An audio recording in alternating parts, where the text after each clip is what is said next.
ಹರೇ ಶ್ರೀನಿವಾಸ. ನಿನ್ನೆ ನಾನು ಶಾರ್ಟ್ಸಲ್ಲಿ ಹಾಕಿದ್ದೆ ಶ್ರೀಕೃಷ್ಣನಿನ ಗಂಧಲೇಪನ ಅಲಂಕಾರ ಅಕ್ಷಯ ತೃತೀಯದ ಬಾಬ್ತು. ಆಮೇಲೆ ಸೋದೆ ಮಠದಲ್ಲಿ ಭೂತರಾಜನ ಪ್ರತಿಷ್ಠಾಪನಾ ವರ್ಧಂತಿ ಇತ್ತು, ಅದೆಲ್ಲ ನೋಡ್ಕೋತಾ ಬನ್ನಿ. ಆನಂತರ ಶಿರೂರು ಸ್ವಾಮಿಗಳ ಅವರಿಗೆ ಪಟ್ಟ ಆಗಿ 5 ವರ್ಷ ಆದ ಕಾರಣ ತುಲಾಭಾರ ಎಲ್ಲ ಇತ್ತು. ರಾತ್ರಿ ಉತ್ಸವ, ತುಲಾಭಾರ, ರಾತ್ರಿ ಪೂಜೆ. ಇಲ್ಲಿ ವಸಂತ ಮಂಟಪದಲ್ಲಿ, ಈಗ ವಸಂತ ಋತು ತಾನೆ, ವಸಂತ ಮಂಟಪದಲ್ಲಿ ಆಗುವಂತಹ ರಾತ್ರಿಯ ತೊಟ್ಟಿಲಿನ ಪೂಜೆ ಎಲ್ಲ ನೋಡ್ಕೋತಾ ಬನ್ನಿ. ಶ್ರೀಕೃಷ್ಣನ ಉತ್ಸವ ಮೂರ್ತಿ ನೋಡಿ ಎಷ್ಟು ಮುದ್ದಾಗಿದೆ ಗೊತ್ತಾ ಆ ಮೂರ್ತಿ. ನೋಡಿ ಒಂದ್ಸಲ.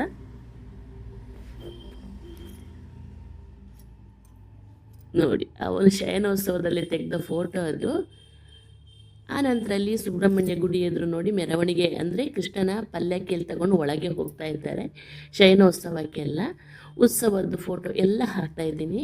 ಸ್ವಾಮೀಜಿಗಳಿಗೆ ಮಾಲಿಕಾ ಮಂಗಳಾರತಿ ಆಗ್ತಾ ಉಂಟು ನೋಡಿ. ನಮ್ಮ ಉತ್ಸವ ಮೂರ್ತಿ ಕೃಷ್ಣನದು. ತುಲಾಭಾರ,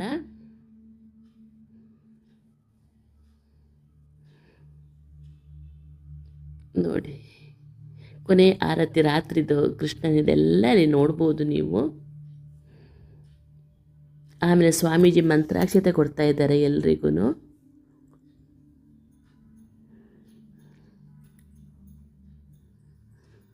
ಇದು ಇವತ್ತಿನ ಅಲಂಕಾರ ನೋಡ್ಬೋದು. ನಂದಗೋಪ ಕುಮಾರ ಅಂತೆ, ನಾನು ಕಟ್ಟಿದ ಪಾರಿಜಾತ ಮಾಲಿನ ಕುತ್ತಿಗೆಗೆ ಹಾಕೊಂಡಿದ್ದೇನೆ, ನೀವು ನೋಡ್ಬೋದು ಅದರಲ್ಲಿ. ಆನಂತರ ನಾನು 2022ಕ್ಕೆ ಹಾಕಿದಂತಹ ಉಪ್ಪಿನಕಾಯಿ ಈಗ ಹೇಗಿದೆ ಅಂತ ನೋಡೋಣ. ಮೇಲೆ ನೋಡಿದರೆ ಹಾಳಾಗಿದೆ ಅಂತ ಅಂದ್ಕೋಬೋದು, ಅದು ಹಾಳಾಗಿಲ್ಲ ನೋಡಿ. 2022 ಮಾರ್ಚ್ 21ಕ್ಕೆ ನಾನು ಮಸಾಲೆ ಹಾಕಿ ಪ್ಯಾಕ್ ಮಾಡಿರುವಂಥದ್ದು ನೋಡಿ. ಇದು ಈ ಥರ ಇರುತ್ತೆ, ಮೇಲಿನ ಲೇಯರ್ ಮಾತ್ರ ಹಾಳಾಗಿರುತ್ತೆ ನೋಡಿ. ಇದು ಈ ಥರ ನೋಡಿ, ನಾನು ಕಳೆದ ವರ್ಷ ಹಾಕಿಟ್ಟ ಮಿಡಿ ಹೇಗಿದೆ ನೋಡ್ಬೋದು. ಕೆಳಗೆಲ್ಲ ಚೆನ್ನಾಗಿರುತ್ತೆ, ಮೇಲೆ ಸ್ವಲ್ಪ ಲೇಯರ್ ಥರ ಬಂದಿರುತ್ತೆ. ಅದನ್ನು ನಾವು ತೆಗೆದು ಹಾಕಿ ಉಪ್ಪಿನಕಾಯಿನ ಬಳಸಬೇಕು. ಅದು ಎಲ್ಲ ಕಡೆಯಲ್ಲಿ ಹೀಗೇ ಆಗುವಂಥದ್ದು. ಇದಕ್ಕೆಲ್ಲ ಜಾಸ್ತಿ ತಲೆ ಕೆಡಿಸ್ಕೊಂಡು ಉಪ್ಪಿನಕಾಯಿ ಎಸೆಯೋಕ್ಕೆಲ್ಲ ಹೋಗಬೇಡಿ. ಸ್ವಲ್ಪ 1-1.5 ಇಂಚಷ್ಟು ತೆಗೆದಾಗ ಎಷ್ಟು ಕಪ್ಪಿತ್ತು ನೋಡಿ. ಈ ಮಿಡಿ ನೋಡಿ, ಮೇಲಿನ ಲೇಯರ್ದು ಮಿಡಿಗಳು. ಇದನ್ನ ತೊಳೆದು ನಾವು ತಂಬುಳಿ ಎಲ್ಲ ಮಾಡ್ಬೋದು, ನಾನು ಮುಂದಿನ ವೀಡಿಯೋಗಳಲ್ಲಿ ತೋರಿಸ್ತೀನಿ. ಇನ್ನೂ ಸ್ವಲ್ಪ ಕ್ಲೀನ್ ಮಾಡಿ ತೆಗೆದುಬಿಟ್ಟು ಆನಂತರ ಉಪ್ಪಿನಕಾಯಿ ನಾವು ಬಳಸ್ಕೋಬೇಕು ನೋಡಿ. ತೆಗೆದ ನಂತರ ಎಷ್ಟು ಚೆನ್ನಾಗಿದೆ ಅಂತ ನೋಡ್ಬೋದು ನೀವು. 22 ಇವತ್ತು ಈ ವರ್ಷಕ್ಕೆ 4 ವರ್ಷ ಆಗುತ್ತೆ ನೋಡಿ. 2026 ಅಲ್ವಾ, 4 ವರ್ಷ ಆಗುತ್ತೆ. ನೋಡ್ಬೋದು ಎಷ್ಟು ಗಟ್ಟಿಯಾಗಿದೆ ಅಂತ. ತುಂಬಾ ಟೇಸ್ಟಿ ಆಗಿರುತ್ತೆ, ತುಂಬ ತಂಪು. ಇದು ನಾರ್ಮಲ್ ಹೊಸ ಉಪ್ಪಿನಕಾಯಿ ತುಂಬ ಉಷ್ಣ ಅಂತ ಹೇಳ್ತಾರೆ, ಇದು ಒಳ್ಳೆಯದು, ಇದು ಆರೋಗ್ಯಕ್ಕೆ. ಒಂದು ಮೀಲ್ ಪ್ಲ್ಯಾನ್ ತಗೊಂಬಂದಿದ್ದೀನಿ ನೋಡಿ. ಒಂದು ತುಂಬಿದ ಹಾಗಲಕಾಯಿದು, ಅಂದರೆ ಬರುವ ಕರೇಲಾ ಬರುವ ಅಂತ ಹೇಳ್ತಾರಲ್ಲ, ಅದನ್ನ ಮಾಡೋಣ.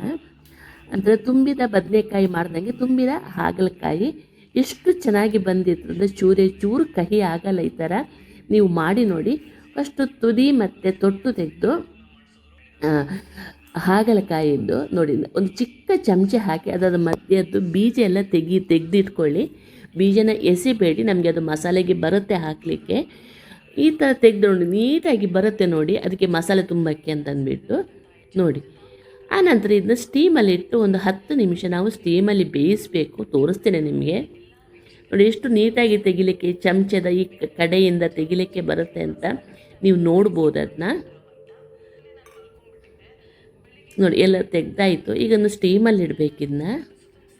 ಫಸ್ಟ್ ಅದಕ್ಕೆ ಸ್ವಲ್ಪ ಅರಿಶಿಣ ಮತ್ತು ಉಪ್ಪನ್ನು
ನಮಸ್ಕಾರ.